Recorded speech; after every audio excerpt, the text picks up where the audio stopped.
It seemed too random, so tragic. 10-year-old Blake Dickus and his young stepmother Chynna murdered in their own home. Chynna was everything for me. She made me who I was. I was a great man, and she definitely, she was the one behind me. Now, nearly 500 leads later, police still have no suspects, no motives, no closure. It just can't go unsolved.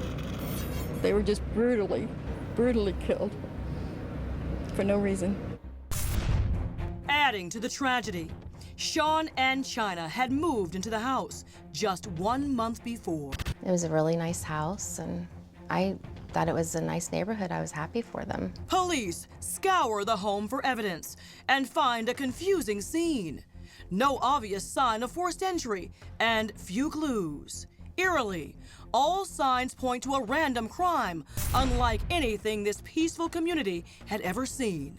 Though as officers soon learn, the neighborhood wasn't completely without its troubles. There was a series of home invasion burglaries around the same time of the murders. They were all within a half-mile radius of the homicide scene.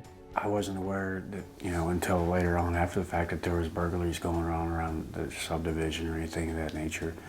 It was all after the fact that I found out those things. Could those crimes be connected to the murders? Police reach out to the community for help solving the burglaries. But those cases also remain unsolved. We have done probably over 400 leads on this investigation. We have interviewed literally hundreds, if not thousands of people. Can you talk about the gentleman in Florida? We had a lead on this investigation that came out of Florida, near the Tampa area. An individual had contacted us from Indiana who was in prison there and wanted to confess to the homicides. Because we've been very protective of our scenes and the information and our evidence, we were able to quickly rule out that he was not a suspect in this investigation. How does that feel when it's dashed like that? Yeah, it's a big letdown, and especially when it's something that was a complete and utter fabrication.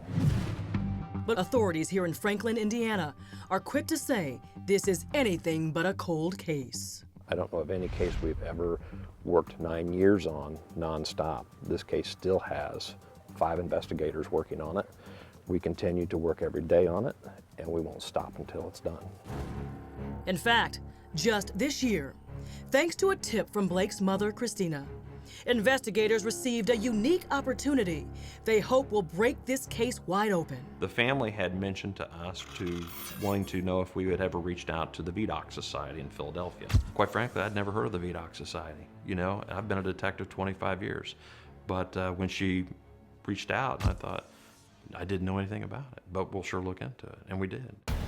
What they discovered was an exclusive group of crime fighters made up of forensic experts, former and current FBI profilers, detectives, scientists, psychologists, and more.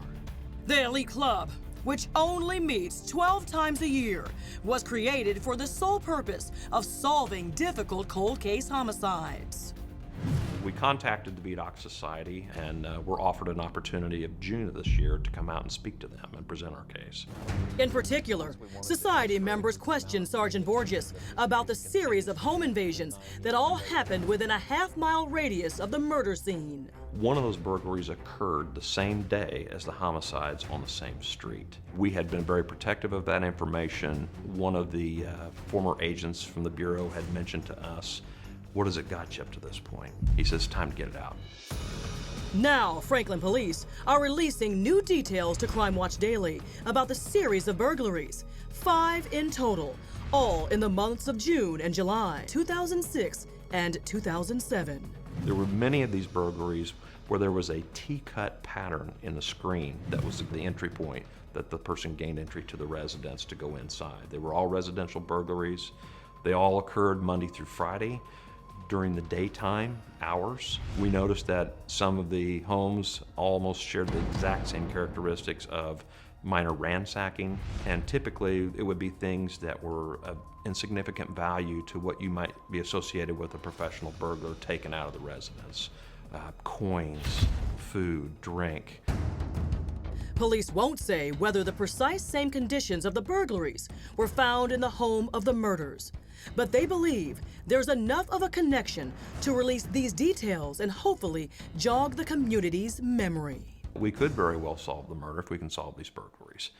But the truth is, until that day comes, suspicion will continue to hang over the town of Franklin. We didn't have anyone that didn't like us. And we were always happy, and we did nothing but enjoy serving others, and I don't understand. Lives never lived. Hopes and dreams never realized. These are just a few of the things the killer took, leaving behind only memories. This is, to be honest with you, it's the first time I've looked at video of Blake in probably almost 9 years. So it's, Blake would be 19. Wow. Yeah.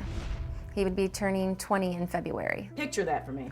I have a hard time picturing that. I mean, it's like my life, it froze, 9 years ago when I lost him. I just wonder, I'm like, how tall would he be? What would he be like? What would he want to be doing? I would love to see what he would look like today. Andrea, what's really puzzling about this, they had no enemies that we know of.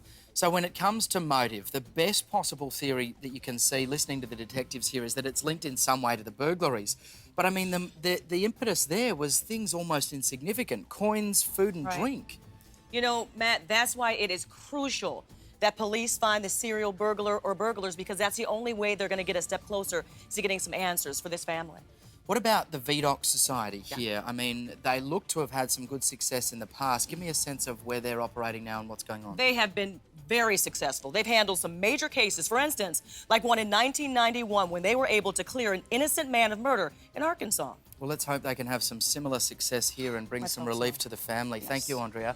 And if you have any information on the murder of Blake or Chynna Dickus or the burglaries in their neighbourhood at the time of their deaths, you can submit a tip at crimewatchdaily.com, or you can also text or call our toll-free tip line, that number, 1844 800 CRIME.